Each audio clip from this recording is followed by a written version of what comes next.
بسم اللہ الرحمن الرحیم بسم اللہ الرحمن الرحیم شہر رمضان الذی انزل فیہ القرآن هدی للناس وبینات من الہدی والفرقان صدق اللہ مولانا العظیم وبلغنا رسولہ النبی الکریم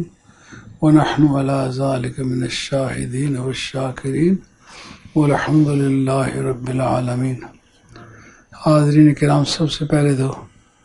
ماہ رمضان شریف کی آمد پر آپ کو مبارکباد پیش کرتا ہوں اور اپنی خوش نصیبی کو بھی محسوس کرتا ہوں۔ برکتوں اور رحمتوں والا مہینہ آیا ہے۔ سرکار نے فرمایا ماہ رمضان داخل ہوتا ہے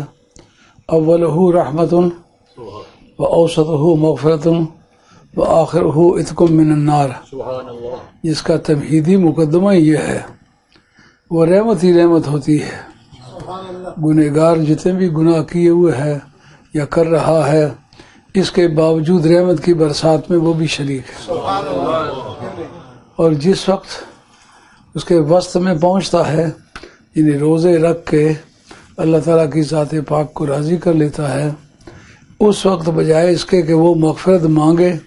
اب اپنی طرف سے مغفرت بانٹتے ہیں، اور اس کے آخر میں چل کے جب اس کا اختتامی وقت آتا ہے تو پروردگار فرماتے ہیں ہم اس کو نار جہنم سے مکمل آزادی کا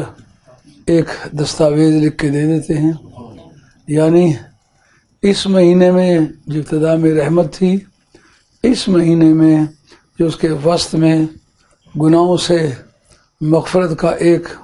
سیلاب تھا، اب ہم اس کی گزری ہوئی زندگی کے بارے میں بھی جو سزاؤں کی رفتار تھی اس میں بھی رکاوٹ ڈال دی ہے۔ عتق من النار، نار جہنم سے آزادی کا سرٹیفکیٹ اس کو جاری کر دیا ہے۔ کیسی بدنصیبی ہے کسی انسان کی کہ ایسا رحمت اور عنایت اور مغفرت کا وقت ہے اس کو ضائع کر دے۔